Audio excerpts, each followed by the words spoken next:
आज हम problem number 21 करने जा रहे हैं जी।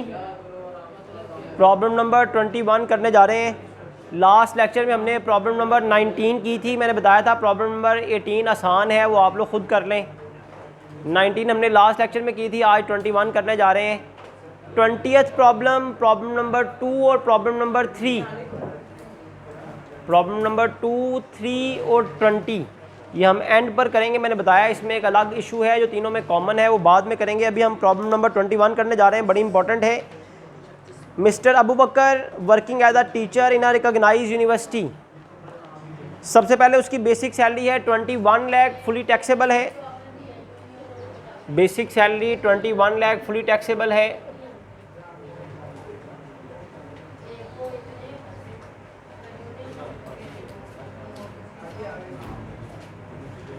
बेसिक सैलरी के बाद बोनस है 3 लाख रुपीज़, फुली टैक्सेबल है।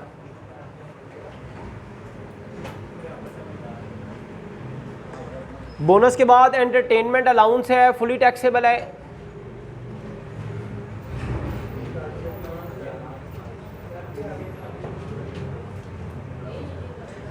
एंटरटेनमेंट अलाउंस की अमाउंट है 90,000। उसके बाद कन्वेंस अलाउंस है 1,80,000।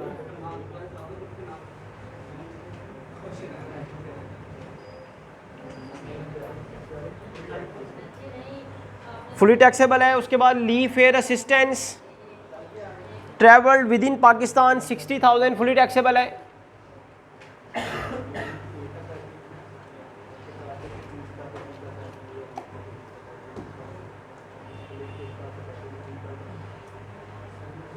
उसके बाद travelling and daily allowance, TADA, जिसे हम स्पेशल अलाउंस कहते हैं, ये वैसे तो फुली एग्जाम्प्ट होता है, लेकिन जो साथ ब्रैकेट में लिखा हुआ ना नॉट प्रॉपरली वेरीफाइड, इसका मतलब है आपने जो TADA ट्रैवलिंग और डेली अलाउंस लिया है ना, वो आपने जो बिल थे ना वो प्रॉपरली वेरीफाई नहीं करवाए। वो जो ट्रैवल आपने किया, उसकी जो टिकट थी या जहाँ पर आपने रिहाइश रखी कंपनी के पर्पज़ के लिए, वो जो होटल बिल्स है वो प्रॉपरली वेरीफाई नहीं हुए। इस वजह से अब ट्रैवलिंग और डेली अलाउंस फुली टैक्सेबल होगा, क्योंकि ये प्रॉपरली वेरीफाइड नहीं है।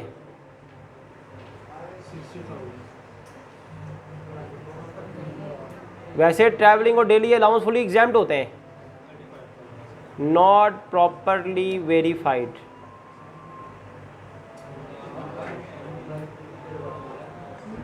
$35,000 फुली टैक्सेबल है।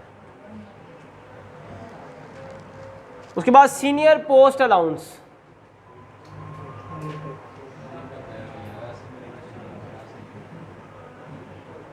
Senior post allowance 50,000 fully taxable है। उसके बाद रेंटल इनकम फ्रॉम बिल्डिंग, इसको मार्क कर लें, ये इनकम फ्रॉम प्रॉपर्टी में लिखी जाएगी।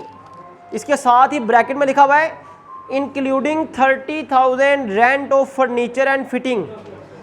2,70,000 में 30,000 रुपया रेंट फर्नीचर एंड फिटिंग का है, तो फर्नीचर एंड फिटिंग का रेंट अदर सोर्सेज में लिखा जाएगा। उसके बाद डेप्रिसिएशन ऑन बिल्डिंग का कोई लिंक नहीं है, प्रॉपर्टी टैक्स का कोई कंसर्न नहीं है, कलेक्शन चार्जेस का कोई कंसर्न नहीं है, लीगल चार्जेस की कोई ट्रीटमेंट नहीं है, रिपेयर्स की कोई ट्रीटमेंट नहीं है। Consideration for vacating possession, property को खाली करवा कर जो पोजेशन लिया आपने, उसके लिए जो आपको कंसिडरेशन जो रकम मिली है ना, इसकी ट्रीटमेंट कहाँ पर होनी है? अदर सोर्सेज में। याद है ना 1/10 लेते होते हैं। Consideration receive for vacating the property, जो रकम प्रॉपर्टी को वकेट करवा कर आपको मिलती है उसका 1/10 लेते हैं हम। उसके बाद income from fruit processing business, income from business में लिखी जाएगी। एक्सीडेंट इंश्योरेंस प्रीमियम की कोई ट्रीटमेंट नहीं है। Donation to the recognised educational institution, इस पर एवरेज रिलीफ मिलेगी। ज़कात डिडक्टेड टोटल इनकम में से माइनस होनी है। Income of non professional writer, income from other sources में लिखी जाएगी। Gain on sale of securities, capital gain की इनकम है। नेक्स्ट पेज पर आ जाए तो चिल्ड्रन एजुकेशन फीस, इस पर एवरेज रिलीफ, इस पर टोटल इनकम में से माइनस करना है इसको, सॉरी। गोल्डन हैंडशेक पहली बार आया है जी। गोल्डन हैंडशेक के बारे में दो ट्रीटमेंट्स हैं। अगर तो प्रीवियस ईयर्स के टैक्स रेट्स गिवन ना हो तो golden handshake income from salary में आता है और फुली टैक्सेबल होता है। अगर पिछले 3 सालों के एवरेज टैक्स रेट ना दिए हों तो गोल्डन हैंडशेक के बारे में आपने पढ़ा है, ये फुली टैक्सेबल है इनकम फ्रॉम सैलरी में। और अगर पिछले 3 सालों का टैक्स रेट दे दिया जाए तो फिर ये सेपरेट ब्लॉक ऑफ इनकम में ये एवरेज रेट के मुताबिक टैक्सेबल होता है। तो हम अभी जाके आगे देखते हैं एवरेज रेट गिवन है या नहीं given. Tax paid by the employer, tax deducted at source में आएगा। इंटरेस्ट फ्री लोन, ये यहां पर आना है जी।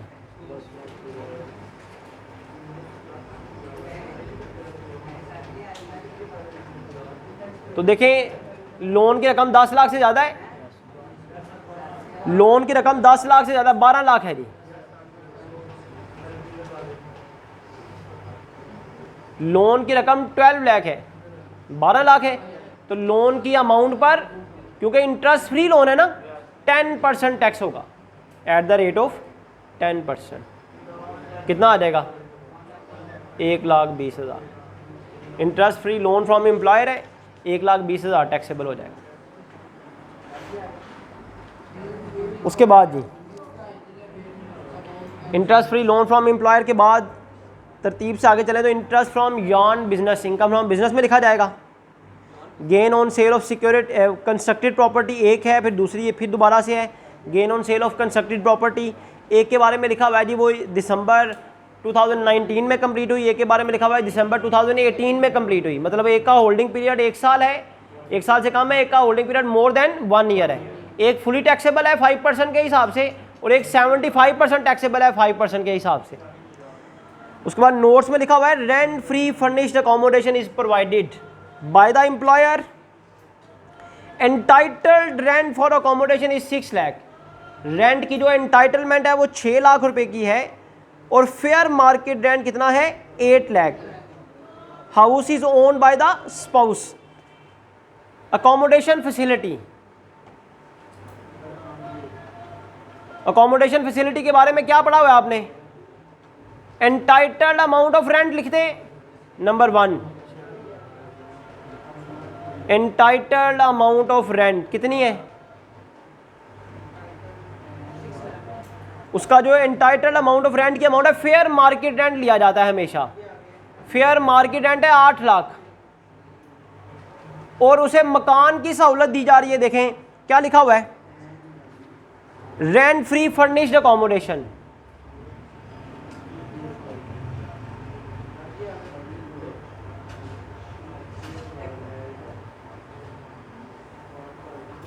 रेंट फ्री फर्निश्ड अकोमोडेशन है। अगर ये रेंट फ्री फर्निश्ड अकोमोडेशन तो क्या करना है? रेंट फ्री फर्निश्ड अकोमोडेशन तो क्या करना है? 45% लेना है मिनिमम टाइम स्केल का। मिनिमम टाइम स्केल नहीं है तो बेसिक सैलरी का ले ले। बेसिक सैलरी 21 लाख है, इसका 45% लें, कितना आएगा? 9,45,000। तो एंटाइटल्ड अमाउंट ऑफ रेंट और 45% में से जो बड़ी रकम है वो टैक्सेबल हो जाएगी। 9,45,000 टैक्सेबल हो जाएगा। आगे चलो तो लिखा हुआ है टैक्स डिडक्टेड एट सोर्स। एक टैक्स पेड बाय एम्प्लॉयर भी है और एक टैक्स डिडक्टेड एट सोर्स भी है। उसके बाद है compensation from insurance company in respect of damages to the agriculture produce. आपने अपनी एग्रीकल्चर प्रोडक्ट की इंश्योरेंस करवाई हुई थी, उसको डैमेज हो गया तो इंश्योरेंस कंपनी ने आपको रिकवरी दे दी है, अदर सोर्सेज में आएगा, फुली एग्जाम्प्ट है। और लास्ट में देखें क्या लिखा हुआ है, कहता है in the last 3 years his average rate of tax was 25, 20 and 15%। Average rate of tax दिए हुए हैं। जब एवरेज रेट ऑफ टैक्स दिए हों तो फिर golden handshake income from salary में नहीं लिखा जाएगा। तो आप गोल्डन हैंडशेक को आपने इनकम फ्रॉम सैलरी में नहीं लिखना। तो यहाँ तक आपके पास इनकम फ्रॉम सैलरी कंप्लीट हो गई थी। यहाँ तक टोटल करें शाबाश, यहाँ तक टोटल करें शाबाश, आएगी टोटल सैलरी इनकम। सॉरी एक हम छोड़ गए हैं, tax paid by the employer. उसकी डबल ट्रीटमेंट होनी है। आपका टैक्स आपका एम्प्लॉयर पे कर रहा है ना, तो उसकी डबल ट्रीटमेंट है, आपको बेनिफिट भी हो रहा है और rate tax deducted at source में भी लिखा जाएगा। Tax paid by the employer हमने छोड़ दिया है। टैक्स पेड बाय एम्प्लॉयर कितने ही अमाउंट है जी? 30,000। आपका टैक्स आपका एम्प्लॉयर दे रहा है तो ये आपको बेनिफिट हो गया और ये टैक्सेबल होगा।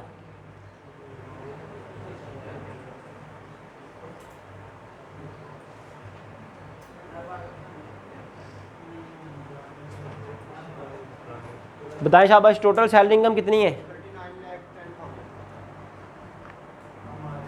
39,10,000।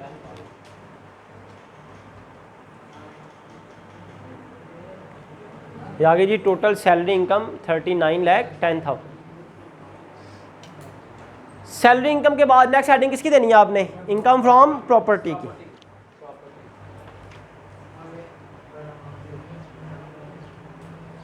देख के बताएं शाबाश, इनकम फ्रॉम प्रॉपर्टी कौन कौन सी है?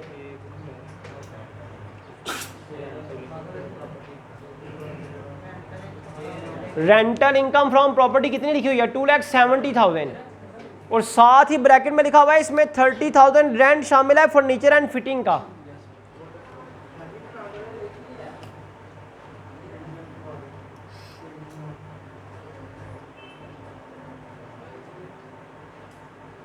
रेंटल इनकम फ्रॉम प्रॉपर्टी है 3,70,000, 2,70,000। इसमें से माइनस कर दें rent of furniture and fittings,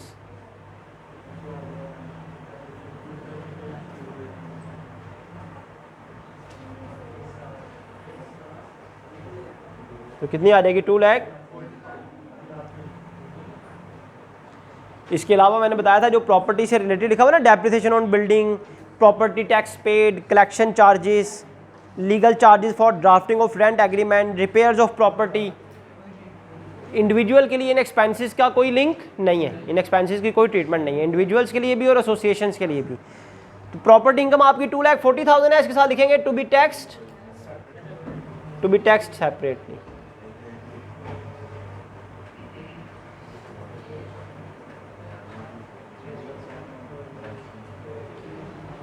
income from property के बाद नेक्स्ट हेडिंग आपने देनी है इनकम फ्रॉम बिजनेस की।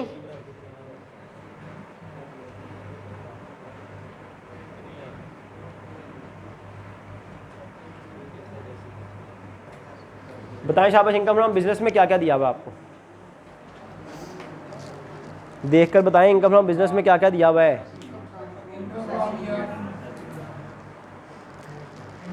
तरतीब से चले, सबसे पहले लिखा हुआ है income from fruit processing unit set up in Phata. 2 lakh कितनी अमाउंट है? 2,31,000। Income from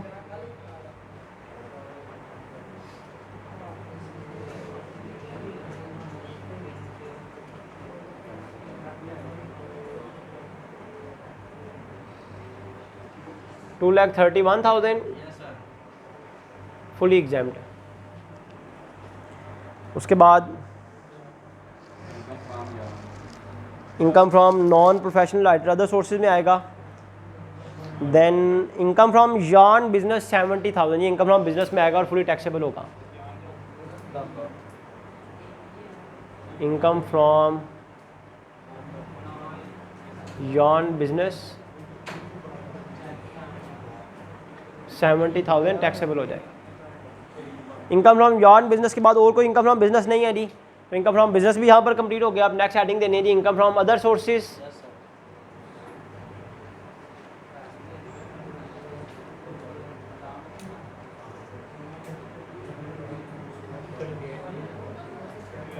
sorry capital gain.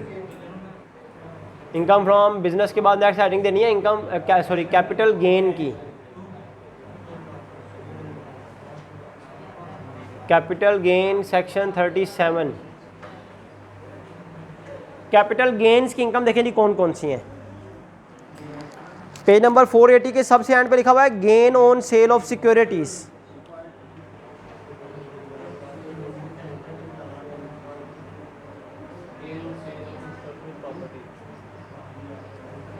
Gain on sale of securities है बेटा 20,000।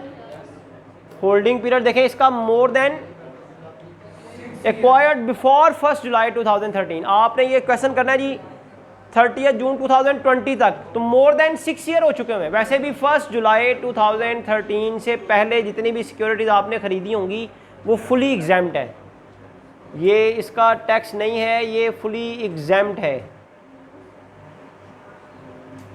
उसके बाद देखें कैपिटल गेन की और कोई कौन से आइटम है जी।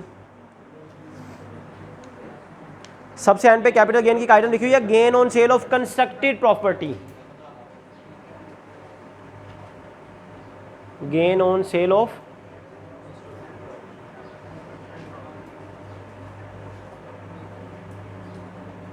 कंस्ट्रक्टेड प्रॉपर्टी, दो तरह से दी हुई है। फिर दोबारा से लिखा हुआ है gain on sale of constructed property. एक के साथ लिखा हुआ है जी holding period before 1 July, sorry holding period less than 1 year.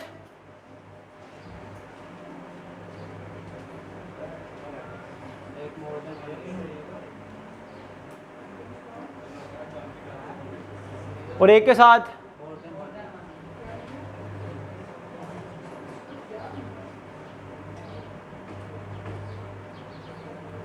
मोर देन 1 ईयर। एक गेन है जी 15 लाख रुपीस का और एक है 18 लाख रुपीस का।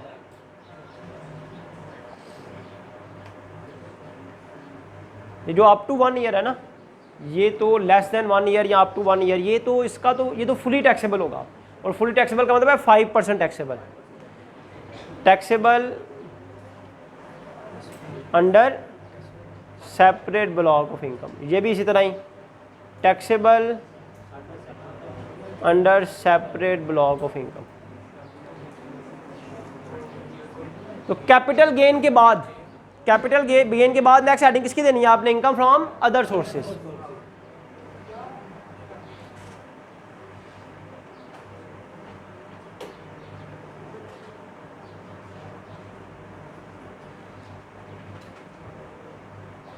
Income from other sources section 39।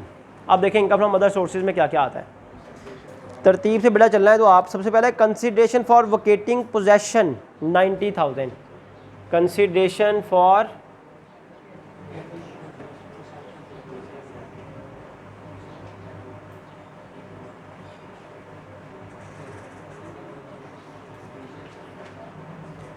अब ये जो पोजेशन आपको मिलती है जब किसी प्रॉपर्टी की, उसका जो कंसिडरेशन, उसके बदले में जो रकम मिलती है उसमें से एडवांस माइनस होता है। अब एडवांस गिवन ही नहीं है आपको, इसका मतलब है 90,000 जो कंसिडरेशन मिली है ना, इसी का 1/10 लेकर 9,000 टैक्सेबल हो जाएगा। तरतीब से आगे चलें तो उसके बाद आपके पास income of non professional writer है 50,600, फुली टैक्सेबल है। प्रोफेशनल राइटर होता तो इनकम फ्रॉम बिजनेस में आती। Income of non professional writer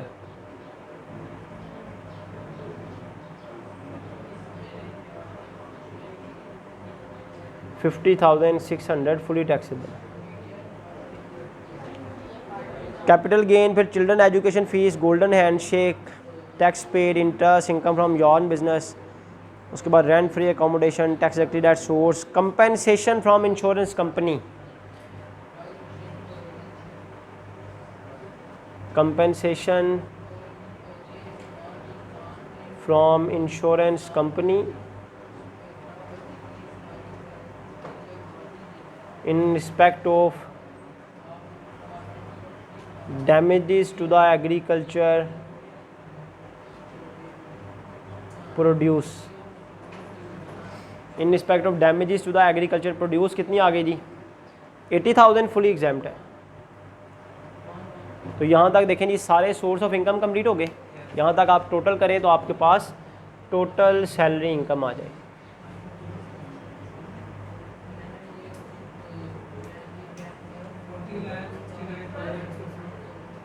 sorry, total income, salary income नहीं, total income 40 lakh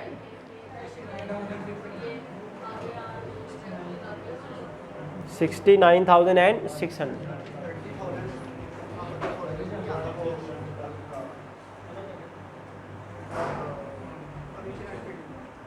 rent of furniture and fitting miss हो गया जी, वो rent of furniture and fitting, इनका रेंटल इनकम में rent of furniture and fitting वो भी हमने लिखना था। सब लोग इसी तरह देखा करें, शाबाश, सिर्फ नोट करने की तरफ ध्यान ना रखा करें।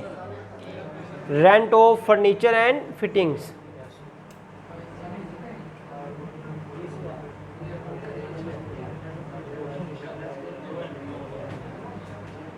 30,000 rent of furniture and fitting, जो आपने पहले जब इनकम फ्रॉम प्रॉपर्टी लिखी थी ना, तो उसमें से rent of furniture and fitting अलग कर ली थी, वो आपने अलग से अदर सोर्सेज में लिखना है और ये फुली टैक्सेबल है। यहाँ तक टोटल करें तो आपके पास टोटल इनकम आ जाएगी। जी आप बताएं शाबाश। 40 लाख 69,600, ये आपके पास टोटल इनकम आ गई जी। टोटल इनकम में से 5 चीज़ें माइनस होनी है। टोटल इनकम में से 5 चीज़ें माइनस होनी है। ज़कात डिडक्टेड कितनी है? ज़कात डिडक्टेड कितनी है जी? 3 लाख। ज़कात डिडक्टेड है 3 लाख। वर्कर वेलफेयर फंड नहीं है। डोनेशन अंडर क्लॉज 61 स्केड्यूल 2 नहीं है। Profit on debt markup on housing finance भी नहीं है। चिल्ड्रन एजुकेशन फीस है। चिल्ड्रन एजुकेशन फीस या education expenditure, children education expenditure है तो सही, लेकिन ये अलाउड नहीं है, not allowed because total income exceeds ₹15 lakh. Total income आपकी 15 लाख से ज़्यादा हो गई है, इस वजह से चिल्ड्रन एजुकेशन एक्सपेंडिचर अलाउड नहीं है। तो यहाँ तक आप टोटल करें तो आपके पास एक्चुअल टैक्सेबल इनकम आ जाए, वो बाद में जो टैक्स कैलकुलेट करने के बाद आएगा ना। एक्चुअल टैक्सेबल इनकम बताएं जी कितनी आ जाएगी? 37,69,000। एक्चुअल टैक्सेबल इनकम में बेटा share from association of person add हो जाती हैं, लेकिन इस क्वेश्चन में share from association of person नहीं है, तो यही आपकी फाइनल इनकम होगी, एक्चुअल टैक्सेबल इनकम। इसी पर आपने टैक्स कैलकुलेट करना है। तो यहाँ पर आप कंप्यूटेशन शुरू हो जाएगी।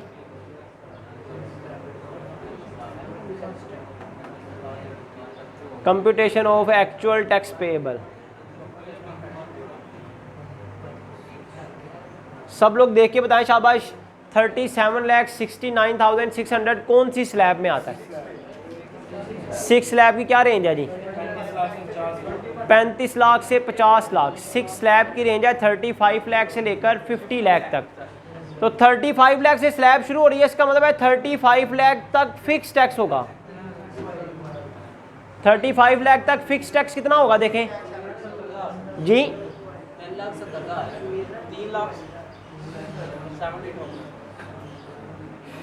35 लाख तक फिक्स टैक्स होगा 3,70,000। और जितनी इनकम 35 लाख से ज़्यादा है, जितनी इनकम 35 लाख से ज़्यादा है 2,69,600, जितनी इनकम 35 लाख से ज़्यादा है इस पर 20% रिबेट देंगे, 20% टैक्स होगा। कितना 20% टैक्स कितना आएगा जी? 53,000। तो ये आपके पास एक्चुअल टैक्स पेएबल आ जाएगा।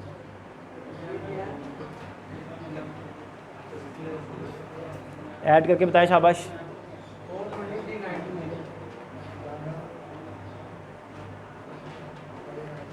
$4,23,000 ये एक्चुअल टैक्स पेएबल आ गया जी। एक्चुअल टैक्स पेएबल के बाद थर्ड स्टेप है सीनियर सिटीजन रिबेट। इस क्वेश्चन में सीनियर सिटीजन नहीं है। फिर है teachers rebate, 25% concession for teachers. Teachers concession इस क्वेश्चन में मिलेगी। और टीचर्स कंसेशन के लिए मैंने क्या बताया था? टैक्स निकालना पड़ता है सैलरी इनकम पर। तो टीचर्स कंसेशन के लिए पहले निकालें टैक्स ऑन सैलरी इनकम, क्योंकि एज अ टीचर वो जो इनकम अर्न करता है वो सैलरी इनकम होती है। सैलरी इनकम है 39 लाख, 39,10,000। तो बताएं शाबाश 39,10,000 कौन सी स्लैब में आ रहा है जी? 39,10,000 आ रहा है जी 6 स्लैब में। 6 स्लैब की रेंज है जी 35 लाख से शुरू हो रही है, 35 लाख तक फिक्स टैक्स है 3,70,000, और 35 लाख से जितनी इनकम ज़्यादा है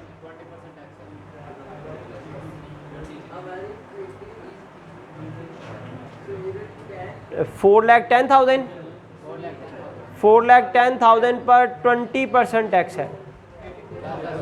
4,10,000 पर 20% टैक्स कितना आएगा? 82,000। तो टैक्स ऑन सैलरी इनकम कितना हो गया जी?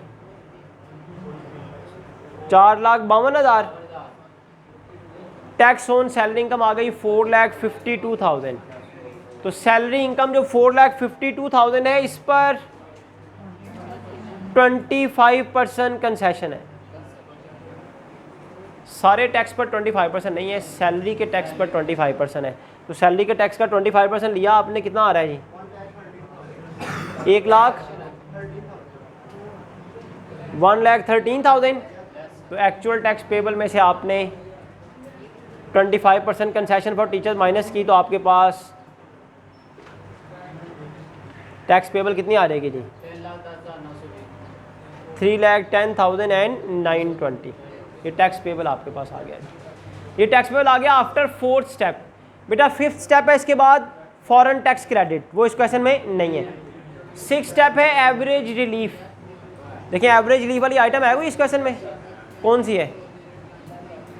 Less average relief.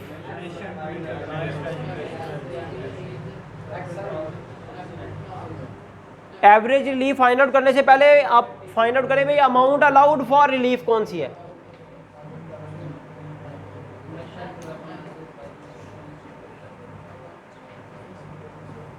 Amount allowed for relief कौन सी है? जिस पर आपने रिलीफ देनी है वो कौन सी अमाउंट है जी? सिर्फ एक ही है, donation to the recognised educational institution.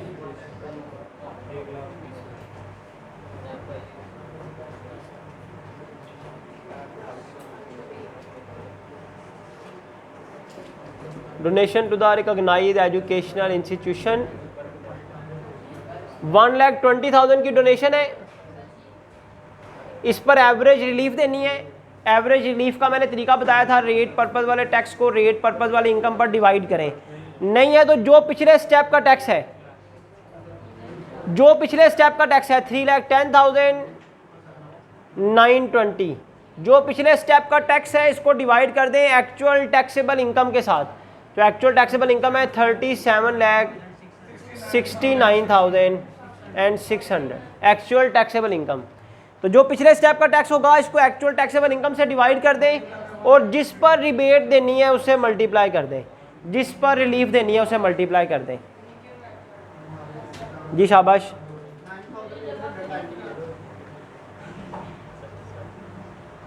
$9,898 आपके पास एवरेज रिलीफ आ जाएगी। एवरेज रिलीफ माइनस करने के बाद आपके पास आ जाएगा net tax payable.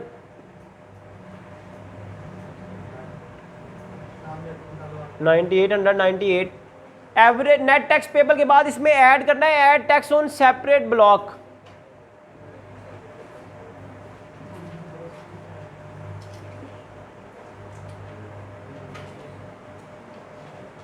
Tax on separate block में सबसे पहले आता है tax on property income.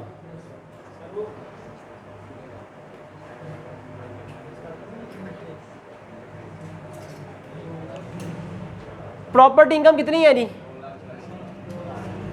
2,40,000।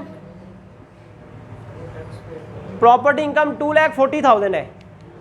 Property income 2,40,000 है। 3 लाख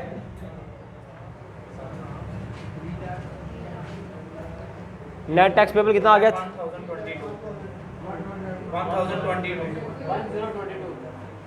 3,01,022 आपके पास नेट टैक्स पेबल आ गया। इसमें आपने ऐड करना है tax on separate block. Tax on separate block में सबसे पहले प्रॉपर्टी इनकम का टैक्स 2,40,000 प्रॉपर्टी इनकम है, इसमें से 2 लाख एग्जैम्प्ट है, जो अबव 40,000 है इस पर 5% टैक्स होगा। 5% टैक्स इसका आ जाएगा 2,000, ये ऐड कर देना है। दूसरी चीज़ मैंने बताया था जी कैपिटल गेन की आइटम। कैपिटल गेन की इस बार दो आइटम है जो यहाँ पर टैक्सेबल होनी है, gain on sale of constructed property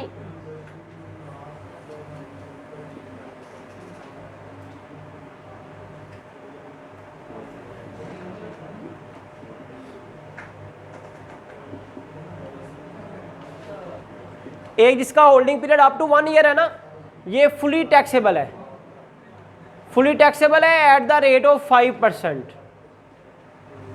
तो 15 लाख पर टैक्सेबल है, फुली टैक्सेबल है 5% के हिसाब से।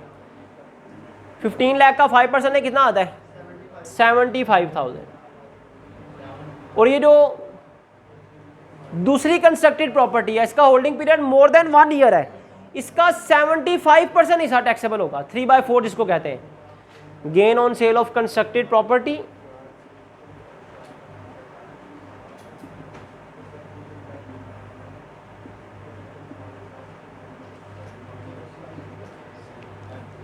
ये प्रॉपर्टी की अमाउंट है जी आपके पास 18 लाख, इसका पहले 75% लें क्योंकि ये फुली टैक्सेबल नहीं है, इसका holding period more than 1 year, तो इसका 75% हिस्सा टैक्सेबल होता है 13 लाख। ये 13,50,000 पर 5% टैक्स होगा, 13,50,000 पर 5% होगा, 67,500। उसके बाद तीसरी चीज है जी गोल्डन हैंडशेक, वो इस क्वेश्चन में है। गोल्डन हैंडशेक, अगर गोल्डन हैंडशेक के बारे में एवरेज रेट्स गिवन ना होते तो golden handshake income from salary में ही फुली टैक्सेबल हो जाना था, लेकिन क्योंकि प्रीवियस ईयर के 3 रेट आपको दिए हुए देखे जरा, तो गोल्डन हैंडशेक की अमाउंट पर एवरेज रेट अप्लाई करना है।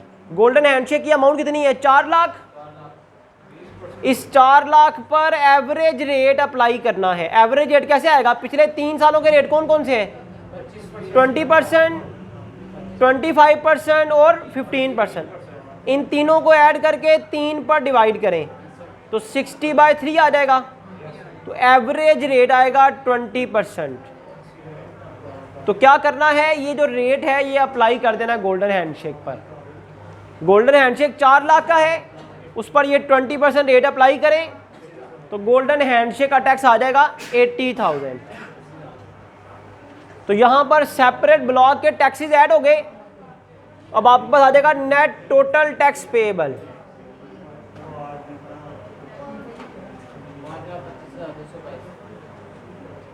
नेट टोटल टैक्स पेएबल, इन 4-5 को ऐड करें,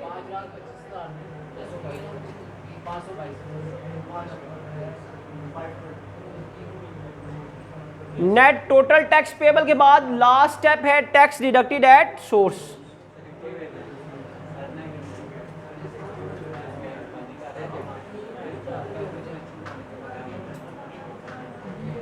टैक्स डिडक्टेड एट सोर्स इस क्वेश्चन में 2 हैं, एक है टैक्स पेड बाय एम्प्लॉयर और एक टैक्स डिडक्टेड एट सोर्स अलग से भी दिया हुआ है।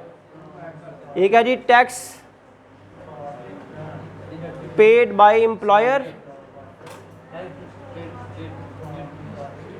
और tax deducted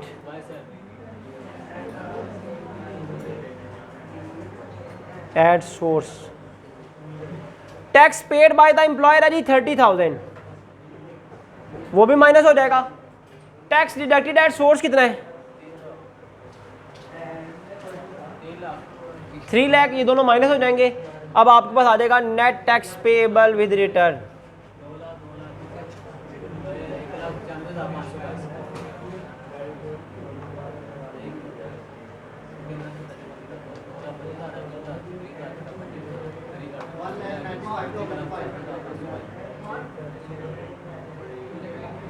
net tax payable with return आ गया जी 1,95,522। इसके अलावा इस क्वेश्चन में एफटीआर की इनकम नहीं है, एफटीआर की इनकम नहीं है, तो ये क्वेश्चन आपका यहाँ पर कंप्लीट हो गया है।